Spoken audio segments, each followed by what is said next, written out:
မင်္ဂလာညချမ်းလေးပါရှင်ဒီနေ့ကျမစာဖတ်နေတဲ့သဘောကျမိတဲ့အကြောင်းအရာလေးတွေကိုညဝေချင်လို့ပါရှင်လက်ထောင်ပေးပါဦး။ပုံတိုင်းတွေကိုဖြတ်ကျော်ပြီးမှနေနေခက်ခဲတဲ့ပြဿနာတွေဖိအားတွေကိုဖြတ်ကျော်နိုင်ပြီးတော့ရှေ့မှတ်တိုင်းမှာပြည့်စုံမှုဆိုတာရှိတယ်။ငြင်းချက်မှုဆိုတာရလာ problem solving skill နဲ့တက်လာကျုံတွေ့လာရတဲ့ပြဿနာတွေကိုကို level up လုပ်ပြီးရလာတဲ့သင်ခန်းစာတွေဆိုတာကိုရှေ့ဆက်ရမယ့်ဘဝခီတို့တမှုကြီးမားတဲ့ဆရာတွေပါပဲ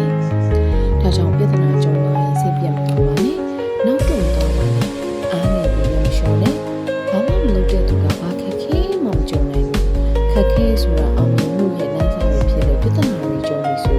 ဝမ်းနည်းတနဲ့ကြိုးဆိုလိုက်ပါ။ပြဿနာတွေကြုံလာခဲ့ရင်အချက်၃ချက်နဲ့ဖြေရှင်းပြီးအောင်မြင်မှုကိုရယူဖို့လည်းမမေ့ပါနဲ့။ပထမဆုံးအချက်အနေနဲ့စိတ်ကိုအေးထားပါ calm down as much as you can ပေါ့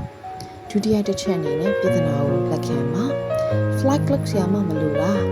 ရှောင်ပြင်းနေုံနဲ့ပင်မိမှအလိုလိုမငြိမ်းဘူးလေမိလောင်ရင်တော့ပြဟာချက်ချငြိမ်းသက်ရပါတယ်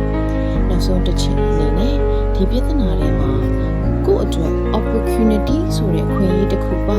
တယ်ဆိုတာသိထားရပါမယ်ရအောင်လည်းရှာတတ်ရပါမယ်